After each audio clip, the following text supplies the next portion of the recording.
엄마, 이번 주에 집으로 내려갈까 하는데 바쁜 일 없으시죠? 나야 바쁜 일이 뭐가 있니? 우리 아들 내려온다고 하면 일이 있어도 다 비워야지. 진짜 오랜만에 오네. 뭐 먹고 싶은 거 있어? 난 그냥 엄마 집밥이 제일 좋지. 근데 엄마, 이번에 나랑 같이 내려갈 사람이 하나 더 있는데? 누구? 친구 데려오려고? 그것도 좋지. 너 방 치워놓을 테니까 같이 하루 자고 가. 아니, 친구는 아니고 작년부터 만나는 사람이 있는데 이제 결혼해서 같이 살까 해요. 여자친구 부모님한테는 얼마 전에 인사드렸고 이제 엄마한테 인사드리려고요. 그래? 나야 좋지. 뭐 하는 사람이야? 나이는 몇 살인데? 그건 차차 말씀드릴게요. 엄마만 좋다고 하시면 바로 상견례 날짜부터 잡으려고요. 나는 우리 아들 좋다고 하면 무조건 환영이지. 장가 보낼 때 보태려고 열심히 돈 모아뒀는데 신혼집은 엄마가 다 책임질 테니까 아무 걱정하지 마라. 에이, 나 엄마한테 손 안 벌려도 돼요. 나도 열심히 일해서 모아놓은 돈도 있고 여자친구네 집이 엄청 부자라서 그런 거 아무것도 필요 없다 하시더라고요. 그래도 아들 장가 보내는데 내가 보태줘야지. 그러려고 지금까지 열심히 돈 모았는데. 진짜 괜찮아요. 아무튼 주말에 여자친구랑 같이 내려가니까 모처럼 엄마 솜씨 발휘해서 맛있는 음식 준비해주세요. 그건 걱정 마라. 내려온 김에 하루 자고 갈 거지? 아직 결혼 안 했으니까 방 따로 써야겠네. 너 방이랑 작은 방 정리해둬야겠다. 아니에요. 그럴 필요 없어요. 여자친구가 호텔 예약해놨다 하더라고요. 저희는 거기에서 자면 돼요. 호텔? 돈 아깝게 무슨 호텔이야? 그냥 우리 집에서 하루 자고 가면 될 것을. 엄마 불편하실 거라고 그냥 밖에서 자자 하던데요. 저도 그게 나을 것 같아요. 그래 알았다. 그럼 내려올 때 연락하고. 저는 일찌감치 남편을 먼저 떠나보내고 여자 혼자의 몸으로 아들을 길러냈습니다. 식당 일부터 시장, 막노동 안 해본 일이 없을 정도였고 지금은 운이 좋게도 작은 식당을 운영하며 먹고 살고 있어요. 아들 대학까지 다 뒷바라지하고 서울에 취직했길래 전세방도 마련해 주었습니다. 아들에게는 그 무엇을 해줘도 아깝지 않았어요. 시간이 어찌나 빠른지 벌써 아들은 30대 중반이 되어 결혼할 여자가 생겼다며 제게 소개를 시켜주었습니다. 아들보다 2살 연상이었던 그 여자는 집안이 엄청난 부자였어요. 그쪽 부모가 건물을 여러 채 가지고 있었고 부모 건물에서 카페와 식당, 호프집 등 여러 개의 가게를 경영하는 아가씨였습니다. 능력도 좋고 수완도 좋았지만 첫인상이 조금 쌀쌀맞아 보였어요. 하지만 아들이 좋다고 하니 결혼을 축하해 줄 수밖에 없었습니다. 얼마 후에 상견례를 하게 되었는데 그쪽 집안에서 우리 아들에게 모든 것을 다 물려주겠다며 다니던 직장도 그만두고 가게 운영하는 일을 배우라 하더군요. 열심히 공부해서 좋은 대학 졸업하고 어렵게 들어간 직장이라 그만두는 것이 저는 아까웠지만 아들의 의사는 확고했습니다. 저도 그런 아들의 행복을 위해 아무런 불만 없이 선택을 지지하고 응원해 주었죠. 그런데 그쪽에서 신혼집부터 모든 결혼식에 대한 준비를 자기들이 다 알아서 할 테니 제 도움은 일절 필요 없다고 하더라고요. 저도 아들 결혼을 위해 모아둔 돈이 있는데 하다못해 집 구할 때 보태겠다고 했더니 이미 자기들 가진 아파트에서 살게 하면 되니 걱정 말라는 대답이 돌아왔습니다. 아니 아무리 그래도 그렇지. 아들 장가 보내는데 내가 아무것도 안 해주는 게 말이 되니? 엄마, 진짜 이런 기회 없다니까? 그 사람들은 엄청 부자야. 서울에 아파트도 몇 채씩 가지고 있어서 그냥 아무데나 골라서 들어가 살면 그만이라 하더라고. 혼수도 여자친구가 원하는 브랜드가 있으니까 알아서 하겠대. 그냥 나는 몸만 들어가면 돼. 그럼 너 차라도 한 대 뽑아주랴? 괜찮아. 차도 여자친구가 3대나 갖고 있으니까. 그 중에 하나 타고 다니면 돼. 아무리 부잣집에 장가 보낸다고 하지만 그래도 내가 뭐라도 해주고 보내야 하는데. 걱정하지 말래도. 그냥 엄마 그 돈은 아껴서 엄마 노후에 보태. 먹고 싶은 것도 먹고 좋은 옷도 사 입고 알겠지? 내가 이 나이에 그래봐야 뭐하니? 살다 보니 세상에 공짜는 없더라. 너무 해주는 걸 넙죽넙죽 받기만 하면 안 돼. 여자친구가 집안의 외동딸이라서 원래 사위 들어오면 다 물려주려고 했었대. 엄마 조금만 기다려. 내가 금방 호강시켜 줄 테니까. 나는 괜찮으니까 너만 행복하게 살면 돼. 아들이 결혼하는데 아무것도 저는 해줄 것이 없었습니다. 집도 필요 없고 차도 필요 없고 돈으로 준다고 해도 싫다는 겁니다. 저는 아들 장가 보낼 때 전세금이라도 보태주려고 모아놨던 2억을 그냥 아들 앞으로 된 통장을 만들어 넣어두었어요. 아무것도 필요 없다고 하니 얼마 후 그냥 그렇게 결혼을 하게 되었지만 저는 마음 한구석이 자꾸 찝찝했습니다. 워낙 돈이 많은 집안들은 이렇게도 결혼을 하는구나 싶었죠. 하지만 아들이 결혼을 하고 얼마 후 저는 뭔가 잘못되었다는 걸 알게 되었어요. 다음 주에는 한번 내려올 수 있니? 너희 아버지 기일인데. 엄마 미안해요. 일이 너무 바빠서 못 내려갈 것 같아요. 어차피 조금 있으면 엄마 생신이니까 그때 내려갈게요. 그래, 바쁘면 어쩔 수 없지. 다음에 한가해지면 한번 내려와라. 아빠 납골당에라도 같이 가자. 내 생일에는 굳이 내려올 필요 없어. 이 나이 먹고 무슨 생일까지 챙기니? 그래도 엄마 생신은 챙겨야지. 내가 일을 새로 배우느라 정신이 하나도 없다니까? 가게 관리하는 법부터 건물들 관리도 전부 나한테 시키니까. 신경 써야 할 게 한두 가지가 아니야. 부자들이 그냥 가만히 놀면서 부자가 된 게 아니더라고. 세상에 거저 이루는 일이 어디 있겠니? 열심히 해. 장인 장모 눈밖에 나지 않게. 우리 아들은 똑똑하니까 금방 일 배우고 예쁨 받을 거야. 안 그래도 장인어른이 일 잘한다고 좋아하시더라고요. 엄마, 생각난 김에 용돈 좀 보내드릴게요. 옷도 새로 사 입으시고, 아빠 기일에 저는 못 가지만 필요한 거 있으면 준비하는데 보태세요. 나 돈 많아. 용돈 보낼 필요 없어. 그럴 돈 있으면 며느리랑 둘이 맛있는 거 사 먹어. 그나저나 며느리는 결혼식하고 그 이후로 한 번 얼굴을 못 봤네. 우리 와이프가 하는 일이 너무 많아. 나중에 좀 한가해지면 내려갈게요. 그래, 알겠다. 난 괜찮으니까 신경 쓰지 마. 결혼한 이후로 며느리 얼굴은 한 번도 못 봤고 전화통화 한 번 해본 적이 없었습니다. 명절에도 아들 혼자 내려왔다가 차례 지내고 바로 올라갔습니다. 매달 한 번씩 넉넉한 금액의 용돈을 보내주곤 했는데 저도 알아서 돈 잘 벌고 먹고 사는데 문제가 없어요. 아무리 부잣집 대릴사위로 들어갔다지만 조금은 너무하다 싶었습니다. 조금 있으면 추석인데 이번에 내려올 거지? 엄마 미안해요. 이번 추석은 못 내려갈 것 같아. 장인장모 모시고 해외여행 좀 다녀올게요. 너 올해 한 번도 안 내려온 거 아니? 지난 설에도 바쁘다며 안 왔고 아버지 기일에도 안 내려왔잖아. 엄마, 장인어른이 나를 엄청 좋아하셔. 이번 기회에 예쁨 받아야 빨리 나한테 다 물려주실 거 아니야? 이번엔 못 가고 연말에 한 번 내려갈게요. 용돈 필요하지? 200만 원 보냈어요. 차례상 필요한 거 쓰고 엄마 옷 한 벌 예쁘게 해 입으세요. 돈은 나도 있다. 돈 필요 없으니 신경 쓰지 마. 엄마 기분 나쁜 거 아니죠? 이해해 줄 수 있죠? 혼자 몸으로 고생해서 아들 키워놨더니 남 좋은 일 시킨 것 같네요.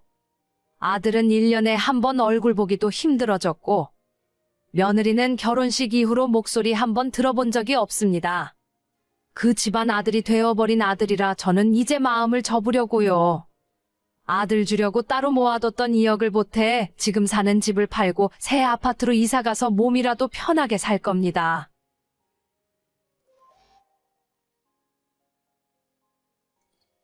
여보, 내가 이런 것까진 이야기 안 하려고 했는데 당신이 좀 해도 너무한 것 같아서. 요즘에 우리가 잘 때 전기장판까지 틀고 자는데 굳이 보일러까지 틀어야 해? 갑자기 그게 무슨 소리야? 요즘 일기예보도 안 봐? 한파주의보래잖아. 1월 한겨울에 보일러도 안 틀고 사는 사람이 어디 있어? 어젯밤에 영하 10도가 넘었다고? 아니 그러니까 전기장판 하나 틀면 됐지. 무슨 보일러 난방까지 트냐고. 관리비가 한 달에 얼마나 나오는지 알아? 당신이 하루 종일 집에서 컴퓨터 쓰고 보일러 트니까 아파트 관리비가 30만 원씩 나오잖아. 아니, 내가 집에서 노는 사람이야? 나도 집에서 돈 벌고 일하잖아. 당신은 회사에서 겨울에 난방되고 여름엔 냉방되니까 상관없겠지. 나는 집이 곧 직장이라고. 돈을 버는 건 당연한 거지. 내가 하는 말은 너가 하루 종일 집에 있으니까 전기나 가스를 좀 아껴서 쓰라는 거야. 돈을 벌면 뭐하냐? 관리비로 다 써버리는데. 아니, 진짜 웃긴다. 그럴 거면 나도 사무실 하나 얻어서 거기에서 일할게. 나는 하루 종일 집에서 일하는 사람인데 무슨 말을 그런 식으로 해. 내가 또 뭘 얼마나 뭐라고 했다고 그래? 같이 사는 집인데 아껴서 쓰라는 거야. 한 달에 내가 벌어오는 돈이 얼만데 전기세 5만 원, 10만 원 때문에 내가 이런 소리를 들어야 돼? 그럼 앞으로 일도 안 하고 집에서 전기도 안 쓰고 보일러도 안 켤게. 됐어. 내가 말을 안 하고 말지. 전기 가스 좀 아껴 쓰라고 할 수도 있지. 그게 그렇게 화를 낼 일이야? 내가 벌어오는 돈을 생각해. 앞으로 또 이런 이야기 들을 거라면 개인 사무실 얻어서 나가서 일할 테니까 그렇게 알아. 저는 30대 초반에 동갑내기 맞벌이 부부입니다. 결혼한 지 2년째 되는데 남편과 저의 의견 차이가 너무 심하네요. 남편은 가난한 집의 장남으로 태어나서 절약하는 것이 몸에 배어 있습니다. 밖에서 외식하는 것도 별로 안 좋아하고 비싼 명품 물건에는 아예 관심도 없어요. 결혼한 지 벌써 2년이 넘었는데 아직까지 남편은 차도 한 대 없습니다. 보통 남자들은 다들 차를 좋아하지 않나요? 남편에게 중고차라도 한 대 사라고 했더니 나중에 아이를 낳고 차가 필요하게 되면 그때나 생각해보겠답니다. 취미생활도 없고 휴일에는 집안 소파에 누워서 하루 종일 TV만 봐요. 그게 돈이 가장 안 드는 일이라는 것이 그 이유입니다. 요즘 남자들답지 않게 성실하고 절약하는 모습이 좋아서 결혼했는데 같이 살아보니 완전 자린고비도 이런 자린고비가 없더라고요. 온 집안에 전기란 전기는 다 끄고 다니는 바람에 저녁 8시부터 저희 집은 컴컴한 어둠 속에서 살고 있습니다. 화장실 변기에도 물 채운 페트병을 넣어놓는 바람에 수압이 약해서 막히는 경우가 많아요. 제가 너무 답답해서 막힌 변기 뚫는 시간과 청소하느라 드는 물이 더 아까우니까 제발 그런 짓 좀 하지 말라고 해도 평생 이렇게 살아온 사람이라서 제 말을 무시합니다. 다른 건 다 이해하고 넘어가겠는데 겨울에 난방 안 떼고 여름에 냉방 못하게 하는 건 정말이지 미치고 팔짝 뛸 노릇이에요. 저는 맞벌이를 하고 있긴 하지만 하루 종일 집에만 있는 사람입니다. 결혼 전에는 저도 직장으로 출퇴근을 했었지만 2년 전부터 그놈의 전염병 때문에 자택근무로 일이 전환되었고 집에서 일을 하다 보니 제가 가진 기술로 회사 업무만 보는 것이 아니라 외부에서 일을 받아서 프리랜서 일도 같이 하고 있어요. 지금은 오히려 회사에서 주는 월급보다 프리랜서로 버는 돈이 더 많은 수준이고 아마 올해 말이나 내년쯤에는 아예 회사를 그만두고 저 혼자 사업자를 내서 일을 하려고 계획하고 있습니다. 그러다 보니 제가 24시간 집에 있는 경우가 많고 당연히 전기도 예전보다 더 쓰고 있죠. 하지만 남편은 제가 벌어오는 돈은 신경 안 쓰고 오로지 집에서 전기 쓰고 물 쓰는 것이 더 신경 쓰이고 거슬리는 것 같더라고요. 지금 제가 회사 월급이랑 프리랜서 일로 벌어오는 돈이 매달 800에서 1000만 원이 넘는 경우도 많이 있습니다. 보통 최소로 잡아도 700, 800 이상이에요. 남편 월급이 400이 안 되는데 제가 이 정도 벌어오면 전기세 정도는 신경 안 쓰고 살아도 되는 것 아닐까요? 겨울에 보일러 틀지 말고 전기장판 하나만 틀고 살으라는데 그것도 1단 정도로 최소로 틀어놓으니까 새벽에 자다가 추워서 깬 적이 한두 번이 아닙니다. 그래도 겨울에는 양말도 더 신고 잠옷도 두꺼운 걸 입으면 그나마 버틸만 했는데 문제는 여름이에요. 여보, 에어컨 리모컨 못 봤어? 집안 온도가 27도, 28도 넘어가는데 리모컨이 안 보인다? 더워서 도저히 일을 할 수가 없어. 오늘 별로 덥지도 않은데 무슨 에어컨을 찾아? 그냥 가만히 앉아 있어봐. 그럼 안 더워. 아니, 내가 집에서 일하는 사람이지 가만히 앉아서 노는 사람이야? 집 작업실에 컴퓨터랑 다른 기계들 돌아가면 거기서 나오는 열이 얼마나 심한데.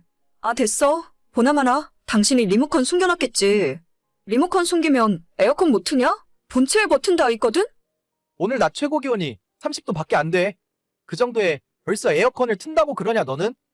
아니, 내가 내 집에서 내가 번 돈으로 에어컨 틀고 살겠다는데 대체 당신이 왜 뭐라고 그러는데? 아끼고 살자는 말도 못해. 오늘 별로 덥지도 않은데 에어컨 벌써 틀면 나중에 7월, 8월, 한여름에는 하루 종일 24시간 에어컨 틀고 살래? 그냥 선풍기 틀면 되잖아. 집안 온도가 28도가 넘는데 선풍기가 무슨 의미가 있어? 아, 몰라. 내가 당신 눈치를 왜 봐야 하는데.